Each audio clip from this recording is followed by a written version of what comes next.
Platené aplikácie nie sú dostupné všade, sú len v tých krajinách, ktoré sú tu vymenované. A na Slovensku ich napríklad užívateľia vôbec nevidia. Keď vydáte platenú aplikáciu, on nevidí. Vy tam vidia len ľudia z týchto krajín. Je to robené tak, že to je nejak cez SIM-ku, čiže nedá sa to, bežný užívateľ nevie obísť, aby si mohol kúpiť tú aplikáciu. Jedine, že si tam dáte root a potom sú nejaké aplikácie, ktoré budú maskovať váš telefón, že je napríklad v USA. Ale bežne sa to nedá, takže momentálne na Slovensku, ak by ste chceli vyvíjať platenú aplikáciu pre slovenský trh, nedá sa to. Ešte takto, že si založíte v Amerike firmu a budete to zameriavať na americký trh alebo na nejaké jedno z tých krajín, tak takto by sa to dalo. Ako tam platíte, alebo za tie aplikácie, tak momentálne tam tlačí Google iba ten svoj checkout. To je ďalšia nevýhoda, ten checkout je iba v pár krajinách. U nás je síce na platenie, na príjmanie nie. A hovorí sa niečo, tak poznajte, že možno bude PayPal. PayPal má oveľa väčšiu podporu ako checkout. A možno keď to presadia, tak sa objavia tie platené aplikácie aj u nás, alebo možno aj skôr.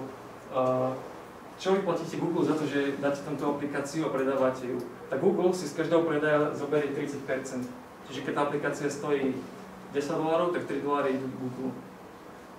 Takže to je ďalší zdroj príjmu vlastne. Nie je to všetko takto zadarmo, ako sa zdá, ale v podstate vy ako konečný používateľ neplatíte za to. Platí iba za to ten developer, ktorý musí Google zaplatiť 30% z toho, čo zarobí. A čo sa týka tých platených aplikácií, niečo sa už vraví o tom, že možno budú aj na Slovensku. Minimálne v Česku sa vyjadril jeden zamestnanec Google, že budú čoskoro. A už pár ľudí zo Slovenska v svojom markete videlo platené aplikácie. Takže špekuluje sa, že Google skúša, či sa budú dať predávať u nás platené aplikácie. Možno za mesiac, neviem.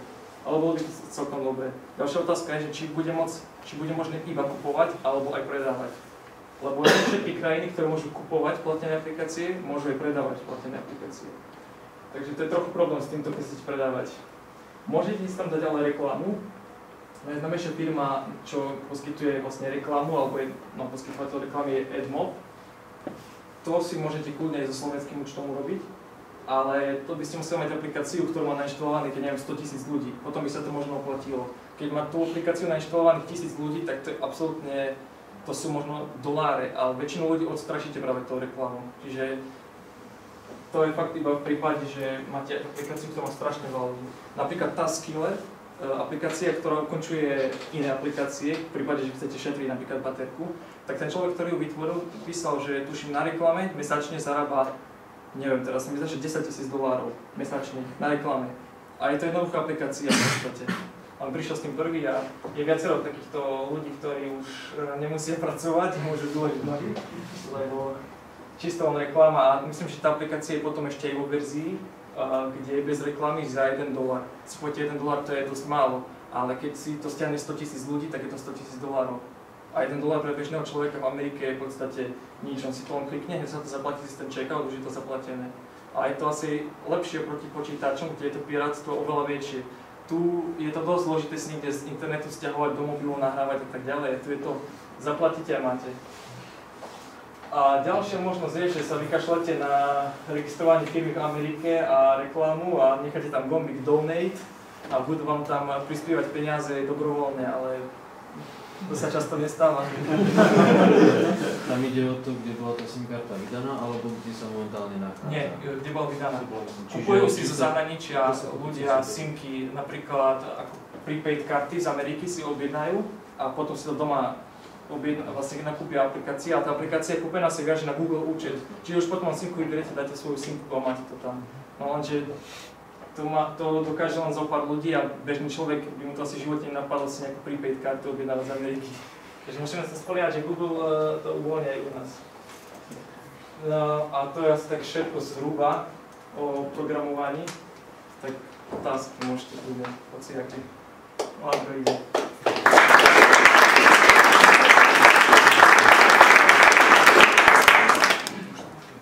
Je nejaká možnosť, že stiahnuť aplikáciu, to samotné ten súbor? Samotný ten aplikáciu súbor? Na inštaláciu? Dá sa. V pohode ten súbor si môžete stiahnuť. Sú napríklad beta verzie, teraz som si stiahol Trillian ako na četovanie, tak oni si to ešte nedali zatiaľ na market, aby nedostali zlé hodnotenia od bežných ľudí. tak to dajú iba na internet, aby si môžete kľudne aj s tým mobilom, aj s tým Google Goggles, čo sme dneska ukazovali, naskenovať z monitora ten čiarový QR kód a to vám už vlastne vyťuká ako keby tú adresu a stiahne z internetu. Takže dá sa to úplne, aj na SD kartu si môžete nakopírovať ten program a nainštalovať. Takže nie je problém. Nie je to nejak limitované, myslím, že pri iPhone to nie je možné. Aký je tvoj názor na také frameworky, čo sa snažia zjednotiť vývoj pre Android a iPhone, ako napríklad Accelerator alebo tak podobné? S tým nemám všetky skúsenosti, ja som sa iba pozeral na jeden, to bol taký Mono, neviem, či to poznáte, to bolo tiež také, že snaha v podstate C# používať aj na iPhone, aj na Androide a nejak sa to, neviem, zatiaľ nepoznám také aplikácie, ktoré by nejak takto bežali. Viem, že ešte sa potom robí tak, že proste je to aplikácia, ktorá v skutočnosti otvára webovú stránku. A dá sa to tak interagovať, že to vyzerá, ako keby to bola aplikácia. A tá jedna webová stránka vyzerá na iPhone, na Androide, na Windows Mobile takisto. Vy to len obalíte do nejaké aplikácie. Takže momentálne, neviem, nemám s tým skúsenosti. Asi to zatiaľ nebeží tak, aby to bolo použiteľné v praxi. Mňa zaujímal tvoj názor na to, že čo si myslíš o budúcnosti, aké druhy aplikácie pre mobilné zariadenia budú prevažovať, či tie webové, alebo natívne. Takže čo píšeš priamo SDKčku toho mobilného telefónu, čiže iPhone alebo Android, alebo či webový. Dobrá otázka, ale ťažko povedať. V blízkej dobe určite tie natívne budú prevažovať, ale v budúcnosti neviem, určite to bude smerovať k nejakému zjednoteniu. Čiže, neviem, s tým HTML5 a tak ďalej je už dosť veľa možné, že sa to tvári ako natívna aplikácia. No ale neviem. Neskúšal si experimentovať s takouto webovinou, že či máš k dispozícii vlastne všetky tie eventy, ako bežná natívna aplikácia? To sa robí nejako to nie je takto prepojené ešte zatiaľ. Určité veci sa dajú nejak cez JavaScript komunikovať, akože posielať z natívnej aplikácie z toho obalu do tej stránky a tak ďalej, ale treba to ešte sa s tým zabrať a trúpať, takže neviem. Asi to momentálne ešte nie je. V blízkej budúcnosti možno je, neviem.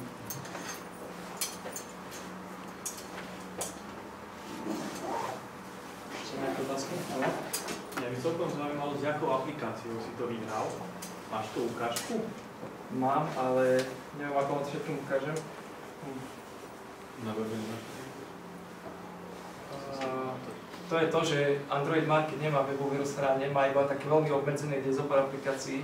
Takže obrázok mám tu. Mohol by som na HTC stránke. HTC Android Splash. Áno, bol tam screen. No, tak screen vám aspoň ukážem.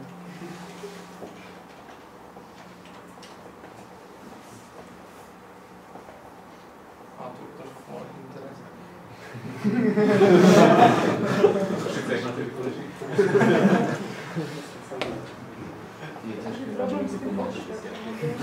Nevadí, ono to je v podstate obyčajný televízny program. Išlo o to, že na Slovensku nebol žiaden televízny program na Android, alebo boli len také dosť obmedzené. A to je vlastne aj to, že treba vymyslieť aplikáciu, ktorá buď není, alebo je veľmi dobrá. Čiže treba sa zamerať. Ja som sa preto zameral, že na konkrétny trh na Slovensku a Česko. U nás neboli televízne programy. Ja som si povedal, že spravím televízny program. A dal som to, rozšíril som to o také veci, ako napríklad stiahovalo to do, kešovalo to, čiže keď ste neboli pripojení na internet, tak to bolo na týždeň vopred nakešované.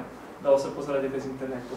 A keď som si povedal, že tento program ma zaujíma, tak som podržal dlhšie a mi dal notifikáciu. Mohol som si nastaviť, že napríklad 10 minút pred začiatkom toho mi začne mobil vrieskať, že tá aplikácia, teda ten program ide v tom čase a mali by si to pozerať. A dá sa tam dávať svoje obľúbené stanice a tak ďalej. Ale nejak to nejde.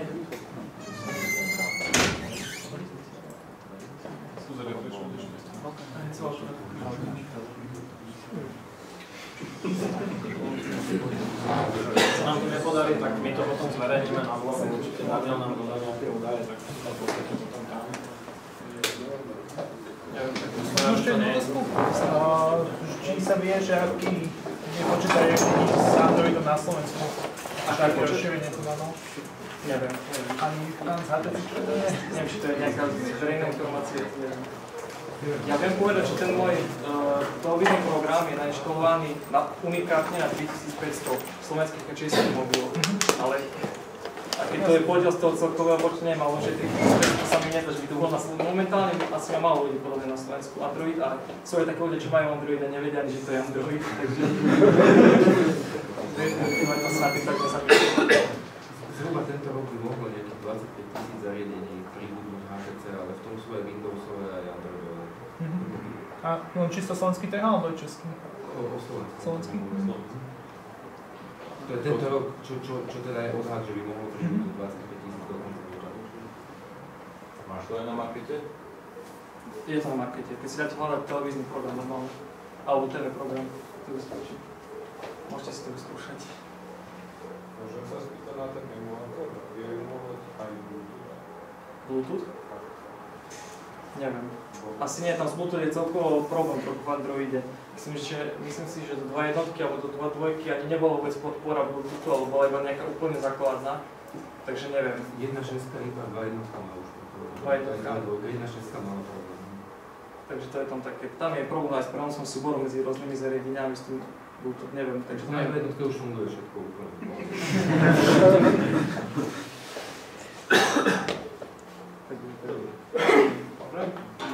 Si to dovolíme poopraviť, že to APKčko, že to je v podstate len obyčajný zip.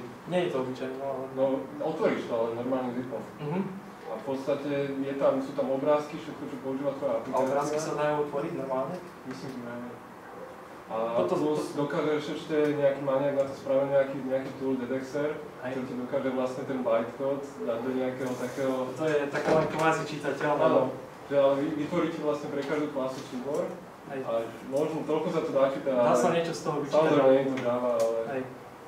No to je pravda, že trochu sa dá ten reverse engineering, že niečo z toho vyčítate, teda ako to naprogramoval ten človek, ale to sú naozaj také hrubé inštrukcie, čo sa dá z toho vytiahnuť. Ale také stringy, keď si niekto uloží heslo, číslo len tak voľne ako nejaký string, tak sa to dá určite niekde v tom vyhrávať. Keď sú taký hesla, akože je nejaká podpora v systéme na nejaký, vlastne že je nejaká, akože Android má nejakú podporu na nejaký systémový volit, alebo na systémový čo? Na ukladanie citlivých údajov a podporu prístupu. Tak to už je na tom programátorovi, že ako to uloží. Tá SQLite databáza sa nedá šifrovať, ale môžete si robiť vlastnú šifrovanú, ktorá sa bude ukladať do internej pamäte. Ale to už je na vás, ako vy sa zašifrujete. Nie je tam nejaký zabezpečený priestor, ktorý by bol nenabúrateľný, alebo neviem. Vy môžete v podstate si pozerať databázy všetkých aplikácií, ktoré máte nainštalované.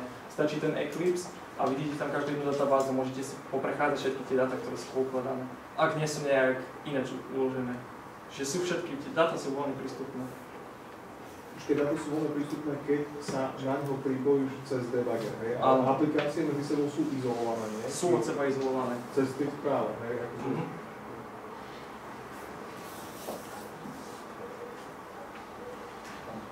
Ešte nejaké otázky? Posledná otázka. Pozrel si na ten inventor všetko a ten... Tam sa trebalo nejako registrovať a čakať potom na tú registráciu. Nakoniec som to neskúšal, ale ľudia, čo to skúšali, tak povedali, že to ešte dosť tak v začiatkoch a tie výsledné aplikácie sú nejaké obrovské.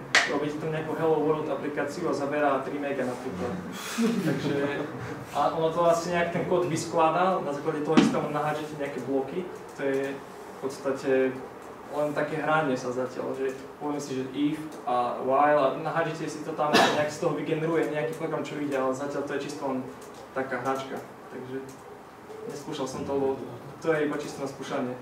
Ja som do toho možno teraz vstúpil a povedal, že my máme možnosť ako vlastne GitHub členovia akcelerovať vlastne ten proces získania týchto accountov.